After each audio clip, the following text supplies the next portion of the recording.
ഇവിടെ പരസ്പരം കുഴിക്കുന്ന കുഴികൾ പതിക്കുന്ന പുലുമായി.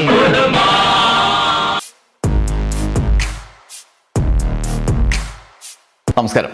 ഒരു 3 കസേര മാറ്റങ്ങളെക്കുറിച്ചാണ്. ഒന്ന്, നമ്മുടെ ഗർജിക്കുന്ന സിംഹം ആരിഫ് മുഹമ്മദ് ഖാൻ. 2, നമ്മുടെ സാക്ഷാൽ CV ആനന്ദബോസ്, ബംഗാളിൽ നിന്ന്, അവിടുത്തെ ഗവർണറാണല്ലോ. മൂന്നാമത്തേത് സാക്ഷാൽ നിതീഷ് കുമാർ. ഈ 3 കസേരകൾക്ക് എന്താ പറ്റിയത്? ആദ്യം നമുക്ക് നോക്കാം. ആദ്യം ഇതാ, ഈ ചിത്രം കണ്ടോ? വേറൊരു ചിത്രം. ബീഹാർ മുഖ്യമന്ത്രി നിതീഷ് കുമാറിനെ കൊണ്ട് എന്തോ ഒരു പേപ്പറിൽ ഒപ്പിടിക്കുന്നതാണ്. ഒപ്പിടണോ വേണ്ടോ എന്ന് മൂപ്പർക്ക് ഒരു ശങ്കയില്ലേ ചിത്രം കാണുമ്പോൾ? അങ്ങനെ ശങ്കിക്കുമ്പോൾ തൊട്ടടുത്തിരിക്കുന്ന അമിത്ഷാജി ഒന്ന് നോക്കും, ഇങ്ങനെ നോക്കും. അപ്പോൾ ഇടാണ്ട് എന്ത് ചെയ്യും? ഒപ്പിടുക തന്നെ. ഒടുക്കം മൂപ്പര് ഒപ്പിട്ടു. എന്തിലാണ് ഒപ്പിട്ടതെന്നറിയാമോ? 2 പതിറ്റാണ്ട് കാലം ബീഹാറിൽ മുഖ്യമന്ത്രി കസേരയിൽ ഇരുന്ന, അക്കാലം അത്രയും ആരെയും പേടിക്കാണ്ട് ഒരു സിംഹത്തെപ്പോലെ വാണ നിതീഷ് ജി കസേര ഉപേക്ഷിച്ച് രാജ്യസഭാംഗമായി ദില്ലിയിലോട്ട് പൊക്കോളാനുള്ള ഒരു പേപ്പറിലാണ് ഒപ്പിട്ടത്. ഇനി രാജ്യസഭാംഗമായി കൊള്ളാമെന്ന് പറഞ്ഞ് എഴുതി ഒപ്പിട്ട് കൊടുക്കുകയാണ് പാവം നിതീഷ് ജി. രാജ്യസഭാ തെരഞ്ഞെടുപ്പിൽ നോമിനേഷൻ കൊടുക്കുകയാണ്. BJPയുമായി ഒരു സഖ്യമുണ്ടാക്കിപ്പോയി. അതാണ് ചെയ്ത തെറ്റ്. ഒടുക്കം കഴിഞ്ഞ തെരഞ്ഞെടുപ്പിൽ മുഖ്യമന്ത്രിയാക്കുമ്പോൾ തന്നെ മൂപ്പരുടെ കാര്യം തീരുമാനമായതാണല്ലോ. അങ്ങനെ കഴിഞ്ഞ ദിവസം കസേര ഒഴിഞ്ഞോളാൻ പറഞ്ഞു. കസേര ഞങ്ങൾ എടുക്കുകയാണ്, വേണമെങ്കിൽ മോനെ പിടിച്ച് ഉപമുഖ്യമന്ത്രിയാക്കാണെന്ന് പറഞ്ഞു അത്രേ. അപ്പുറത്ത് നോക്കുമ്പോൾ ആ ലാലു പ്രസാദ് യാദവിൻ്റെയൊക്കെ മോൻ സിംഹത്തെപ്പോലെ പ്രതിപക്ഷത്തിരിക്കുന്നു. തേജസ്വി യാദവേ, BJPയോട് ഏറ്റുമുട്ടണോ, ഫൈറ്റ് ചെയ്യണോ, സ്വന്തം സാമ്രാജ്യം വിട്ടുകളയണോ എന്നൊക്കെ നിതീഷ് ആലോചിച്ചത്രേ. അപ്പോഴാണ് ED, IT, CBI എന്നെല്ലാം പറഞ്ഞ് കുറേ പേര് ഇങ്ങനെ പ്രതിധ്വനികളായി ചെവിയിൽ മുഴങ്ങിയത്. അയ്യോ വേണ്ട, ഏത് പേപ്പറിലാന്ന് വെച്ചാൽ ഒപ്പിട്ടോളാന്ന് പറഞ്ഞു ഒടുക്കം മൂപ്പര്. ആ പേപ്പറിൽ അങ്ങോട്ട് ഒപ്പിട്ടു. ദില്ലിയിലോട്ട് നാട് വിട്ടോളാന്നാണ് വാഗ്ദാനം. ഈ ഒപ്പിടൽ കാണുമ്പോൾ എനിക്ക് ഓർമ്മ വന്നത് സിദ്ദിഖ് ലാലിൻ്റെ റാംജി റാവു സ്പീക്കിംഗ് സിനിമയിലെ ഒരു രംഗമാണ്. ആ ഒപ്പിടൽ രംഗം നിങ്ങൾക്ക് ഓർമ്മയില്ലേ? ഇല്ലെങ്കിലേ അതൊന്ന് കണ്ടോ. കണ്ടിട്ട് ഇപ്പൊ വരാം. ഇവിടെ പരസ്പരം കുഴിക്കുന്ന കുഴികൾ പതിക്കുന്ന പുലുമായി. ഇതെന്നെ സ്ഥിതി. ഒടുക്കം മനസ്സോടെ നിതീഷ് ജി വേറെ വഴിയില്ലാണ്ട് രാജ്യസഭാംഗമാവാൻ തീരുമാനിച്ചു. ആ പേപ്പറിൽ അങ്ങ് ഒപ്പിട്ടു. ഇല്ലെങ്കിൽ ഷാജിയും മോദിയും കൂടി തീരുമാനാക്കി കളയൂലെന്ന്. ഇതോടെ എന്തൊക്കെയാണ് സംഭവിക്കാമെന്ന് ആർക്കും അറിയില്ല. ബീഹാറിൽ മാത്രമല്ല, മറ്റ് പലയിടത്തും ഇമാതിരി പരിപാടികൾ നടത്തി വരുന്നുണ്ടത്രേ. ബീഹാറിലെ തന്നെ ഗവർണർ നമ്മുടെ ആരിഫ് മുഹമ്മദ് ഖാനോട് വീട്ടിൽ പോയിക്കോളാൻ പറഞ്ഞു എന്ന് അങ്ങ് ബംഗാളിൽ നമ്മുടെ CV ആനന്ദബോസിനോടും ഇതുതന്നെയാണ് പറഞ്ഞത്. എന്തൊക്കെ നടക്കുന്നു എന്ന് നിങ്ങൾ ആലോചിക്കുന്നില്ല? ഇപ്പം ഇന്ത്യയിൽ ആകെ സ്വാധീനം ചെലുത്താനിടയുള്ള തീരുമാനങ്ങളാണ്. ബീഹാറിൽ പതിറ്റാണ്ടുകൾ കാത്തുനിന്ന് നിതീഷുമായി സഖ്യമുണ്ടാക്കിയതാണ്. ആ പാർട്ടീനെ ഒടുക്കം വിഴുങ്ങി. ഒതുക്കാനാകാത്ത എതിരാളി നിതീഷിനെ ഒതുക്കി അധ്വാനിച്ചാണ് BJP മുഖ്യമന്ത്രി കസേര പിടിച്ചെടുക്കുന്നത്. ഇനി ഉപമുഖ്യമന്ത്രി സാമ്രാജ് ചൗധരിയോ അല്ലെങ്കിൽ വേറെ ആരെങ്കിലുമോ ഒക്കെ നിതീഷിൻ്റെ കസേരയിൽ ഇരിക്കുമോ? നിതീഷിനെ പൂട്ടിക്കെട്ടുന്നതോടെ BJP അവിടെ നേടുന്നത് 3 ലക്ഷ്യങ്ങളാണ്. ഒന്ന്, ഒരു സംസ്ഥാനം കൂടി തങ്ങളുടെ നേരിട്ടുള്ള വരുതിയിലായി, അങ്ങനെ മുഖ്യമന്ത്രി സ്ഥാനം. 2, നിതീഷിൻ്റെ നിത്യസാന്നിധ്യം അവിടെ തുടച്ചു നീക്കുക. അതുവഴി JDUവിൻ്റെ സ്വാധീനം ബീഹാറിൽ ക്രമേണ കൊണ്ടുവരിക. BJPക്ക് കടന്നു ചെല്ലാൻ കഴിയാത്ത മേഖലകളിലേക്ക് പതിയെ അങ്ങനെ കടന്നു കയറുക. BJP ആയി തന്നെ കടന്നു കയറുക. ഇത്രയും കാലം ഉണ്ടായിരുന്നത് പോലെയല്ല.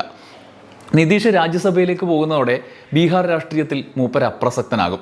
അതോടെ വലിയ ഭീഷണി എന്ന ആ തടസ്സം മാറിക്കിട്ടും. 3, പിൻഗാമിയുടെ ഭീഷണിയേയില്ല. മകനെ ഉപമുഖ്യമന്ത്രിയാക്കുന്നതോടെ ആ ബുദ്ധിമുട്ട് അങ്ങ് ഒഴിഞ്ഞു പോകും. നിതീഷിൻ്റെ മകനാണെങ്കിൽ കാര്യമായ രാഷ്ട്രീയ പരിചയമില്ല. അത്ര ദുർബലനായ ഒരാൾക്ക് നിതീഷിൻ്റെ പിൻഗാമി എന്ന നിലയിൽ ഇനി ഇറങ്ങിത്തിരിച്ചാലും പിന്തുണ ആർജിച്ച് മുന്നോട്ട് പോവുക എളുപ്പമല്ല. തേജസ്വി യാദവിനെ പോലെ ഒരു മികവിലേക്ക് എത്താൻ കഴിയില്ല എന്നർത്ഥം. ബീഹാർ എക്കാലത്തും പിന്നാക്ക ജാതി രാഷ്ട്രീയത്തിൻ്റെ കരുത്തിൽ മുന്നോട്ട് പോയ സംസ്ഥാനമാണ്. സ്വാതന്ത്ര്യാനന്തരം അധികം കഴിയും മുമ്പ് തന്നെ കോൺഗ്രസിന് ബീഹാറിൽ സ്വാധീനം കൈവിട്ടു. പിന്നീട് പലപ്പോഴും ശ്രമിച്ചിട്ടും BJPക്കാണെങ്കിൽ കടന്നു ചെല്ലാനാകാത്ത വിധം സ്വാധീന മേഖല മാറി നിന്നു. മാത്രമല്ല, മതരാഷ്ട്രവാദത്തിന് പ്രവേശനം ലഭിക്കാനേ സാധ്യത കുറഞ്ഞ ഇടമാണ്. പലപ്പോഴും ഇക്കാര്യത്തിൽ ദക്ഷിണേന്ത്യയുടെ സ്വഭാവം പുലർത്തുന്നു എന്നുവരെ നിരീക്ഷകർ വിലയിരുത്തിയ സംസ്ഥാനം. അവിടേക്ക് കടന്നു ചെല്ലാം. അതുകൊണ്ട് തന്നെ RSSും BJPയും കണ്ട കുറുക്കുവഴി ആയിരുന്നു നിതീഷ് കുമാർ. നിതീഷിനെ കൂടെ കൂട്ടി ആ മുഖം എടുത്തണിഞ്ഞ് മെല്ലെ അവർ കളം പിടിച്ചു. ഇപ്പോൾ നിതീഷിൻ്റെ പൂർണ്ണ സമ്മതത്തോടെ എന്ന വണ്ണം മുഖ്യമന്ത്രി കസേരയിലേക്കും അവർ കടന്നു കയറുന്നു. ലാലു പ്രസാദ് യാദവ്, നിതീഷ് കുമാർ, രാംവിലാസ് പാസ്വാൻ തുടങ്ങിയവർ അടിത്തറയിട്ട ബീഹാർ രാഷ്ട്രീയത്തിൽ ഇനി ഹിന്ദുത്വ രാഷ്ട്രീയത്തെ നേരിട്ട് കടത്തിവിടാനുള്ള നീക്കങ്ങളാണ് BJP നടത്തുക.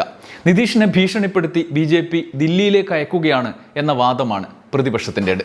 രാജ്യസഭാ തെരഞ്ഞെടുപ്പിൽ നാമനിർദ്ദേശ പത്രിക സമർപ്പിച്ച് നിതീഷ് ഇറക്കിയ പത്രക്കുറിപ്പാണ് ഇപ്പോൾ വിവാദമായിരിക്കുന്നത്.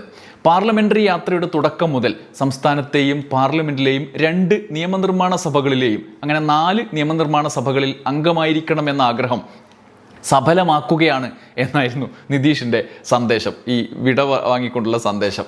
അതായത് മുഖ്യമന്ത്രി സ്ഥാനം ഉപേക്ഷിച്ചിട്ടേ രാജ്യസഭാ അംഗം എന്നുള്ളത് എൻ്റെ ആഗ്രഹമാണെന്നാണ് സന്ദേശം. എന്നാൽ ഈ കുറിപ്പ് നിതീഷ് എഴുതിയതല്ലെന്നും BJP എഴുതി കൊടുത്തതാണ് എന്നുമുള്ള വിവാദമാണ് ഇപ്പോൾ ഉയർന്നത്. അത് ഡൽഹിയിൽ നിന്ന് എഴുതിയതാണ് എന്ന് വായിച്ചവർക്ക് മനസ്സിലാകും എന്ന് RJD MP മനോജ് ഝാ പരിഹസിച്ച് രംഗത്തെത്തി. ബീഹാർ തെരഞ്ഞെടുപ്പിലുടനീളം ഇന്ത്യ മുന്നണി പറഞ്ഞുകൊണ്ടിരുന്നതാണ് യഥാർത്ഥത്തിൽ ഇപ്പോൾ നടക്കുന്നത്. JDU-വിൽ തന്നെ കനത്ത പ്രതിഷേധമുണ്ട്. BJPക്ക് പാർട്ടിയെ അടിയറ വെക്കുകയാണ് എന്നും അണികളെ പെരുവഴിയിൽ ഇറക്കി വിട്ടു പോവുകയാണ് എന്നുമുള്ള വികാരമാണ് പലരും പ്രകടിപ്പിക്കുന്നത്. പട്നയിലെ പാർട്ടി ആസ്ഥാനത്ത് പ്രവർത്തകരുടെ രോഷം പ്രകടമായിരുന്നു. JDU പ്രവർത്തകരുടെ പ്രതിഷേധ പ്രകടനം നടന്നു. നിതീഷിന് പകരം മകൻ നിശാന്താണ് രാജ്യസഭയിലേക്ക് പോകേണ്ടത് എന്ന് പ്രവർത്തകർ ആവശ്യപ്പെട്ടു. നിതീഷ് മുഖ്യമന്ത്രി സ്ഥാനത്ത് തുടരണം എന്ന് JDU നേതാവ് അൽഹാസ് മുഹമ്മദ് ഇഹദുള്ള ആവശ്യപ്പെട്ടു. ആരൊക്കെ എന്തൊക്കെ ആവശ്യപ്പെട്ടാലും EDയും IT-യും ഒക്കെ ഉള്ളിടത്തോളം കാലം ഇതൊക്കെ തന്നെ ഈ രാജ്യത്ത് നടക്കുകയുള്ളൂ. നിതീഷ് അണ്ണൻ സമാധാനമായിട്ട് രാജ്യസഭയിലൊന്ന് പോയി മിണ്ടാണ്ടിരുന്നോട്ടെ. എന്നാൽ എനിക്ക് ഇതൊന്നുമല്ല സങ്കടം. നമ്മുടെ ആരിഫ് മുഹമ്മദ് ഖാനെ പറ്റി ആലോചിച്ചിട്ടാണ്. കേരളത്തിൽ മൂപ്പര് എന്തെല്ലാം കാട്ടിക്കൂട്ടിയതാണ്. സിംഹത്തെപ്പോലെ വിരായിച്ചതല്ലേ. ഇവിടുത്തെ മാധ്യമങ്ങളുടെയും പ്രതിപക്ഷത്തിൻ്റെയും ഹീറോയായിരുന്നു. സകല നിയമങ്ങളും കാറ്റിൽ പറത്തി എന്തെല്ലാം തോന്നിയാസം കാണിച്ചു. ആരും ചോദിക്കാനും പറയാനുണ്ടായിരുന്നില്ല. വായിൽ അതും ഇതും ചവച്ചോട് റോട്ടിലിറങ്ങി നടന്നില്ലേ. വിദ്യാർത്ഥികളെ ഗുണ്ടകളെന്ന് വിളിച്ചില്ലേ. റോട്ടിൽ വാഹന ഗതാഗതം തടഞ്ഞില്ലേ. ഇവിടുത്തെ രാജാവാണെന്ന് വിചാരിച്ച് നടന്നില്ലേ. അങ്ങനെയൊക്കെ കളിച്ചാൽ രാഷ്ട്രപതിയോ ഉപരാഷ്ട്രപതിയോ ഒക്കെ ആക്കുന്ന വിചാരിച്ചാണ് മൂപ്പര്. ഒടുക്കം എന്താ സംഭവിച്ചത്? മൂപ്പരെ ഒന്നും ആക്കിയില്ല. പെട്ടി മടക്കി ബീഹാറിലോട്ട് വിട്ടോളാൻ പറഞ്ഞു. അച്ചടക്കത്തോടെ അതെങ്കിലും അത് എന്നും പറഞ്ഞ് അവിടെ രാവിലെയും വൈകിട്ടും ശാപ്പാടടിച്ച് കഴിയുകയായിരുന്നു. പൂച്ചേൻ്റെ വില പോലും മൂപ്പർക്ക് അവിടെ കിട്ടിയില്ല. ഇവിടെ രാവിലെ എണീറ്റ് പിണറായിനെയും പിള്ളേരെ 4 ചീത്ത വിളിച്ചാൽ എന്തായിരുന്നു പ്രൗഢി. ബീഹാറിൽ ശോകമായിപ്പോയി, ആയിക്കോട്ടെ. എന്നാൽ ഇപ്പോൾ അതിലും ശോകമാണ്. ദുരന്ത നാടകത്തിലും കഷ്ടമാണ്. കൂടും കുടക്കിയെടുത്ത് പണി നിർത്തി പൊക്കോളം പറഞ്ഞില്ലേ മൂപ്പരോട്. ലഫ്റ്റനന്റ് ജനറൽ സയ്യിദ് അത്താ ഹസ്നയാണ് പുതിയ ബീഹാർ ഗവർണർ. ഇനിയിപ്പോൾ വീട്ടിൽ നല്ല മുറുക്കാനൊക്കെ ചവച്ച് കിട്ടിയതും വാങ്ങി ഇരുന്നോളുക. കേരളത്തിലെ മനുഷ്യരോട് ചെയ്ത ചെയ്ത്തിന് അനുഭവിച്ചോളുക. പാവം ആരിഫ് മുഹമ്മദ് ഖാൻ. തൊട്ടു പിന്നാലെ മറ്റൊരു മാറ്റം ബംഗാളിൽ സാക്ഷാൽ CV ആനന്ദബോസിൻ്റെ മാറ്റമാണ്. മൂപ്പര് സ്വസ്ഥമായി ഗവർണറായി കഴിയായിരുന്നു എന്ന്. കുറേയൊക്കെ മമതയുമായി ഗുസ്തി പിടിച്ചു ആദ്യം. പിന്നെ മമതയുമായി നല്ല ബന്ധത്തിലുമായി.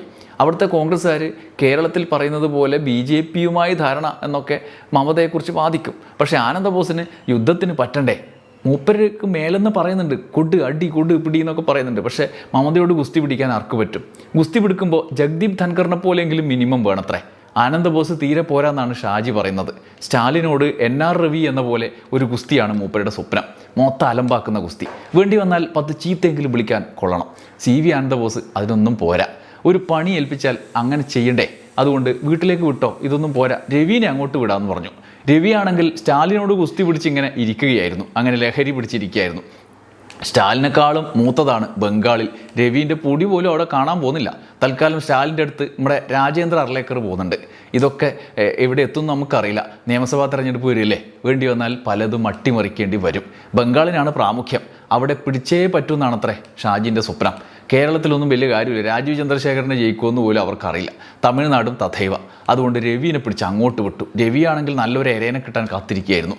അങ്ങനെ 3 കസേര ഒന്നിച്ചിളക്കിയതിന് ശേഷം എമ്മാതിരി അട്ടിമറിയാണ് ഷാജിയും മോദിയും മനസ്സിൽ കാണുന്നത് എന്നാണ് നമ്മുടെയൊക്കെ ഉള്ളിലുള്ള ആകാംക്ഷ. ഇമാതിരി ജനാധിപത്യം ലോകത്ത് എവിടെയെങ്കിലും കാണുമോ സാർ? നമുക്ക് കാത്തിരുന്ന് തന്നെ കാണാം. നിയമസഭാ തെരഞ്ഞെടുപ്പിലേക്ക് ഇങ്ങോട്ട് വന്നോട്ടെ. നന്ദി, നമസ്കാരം.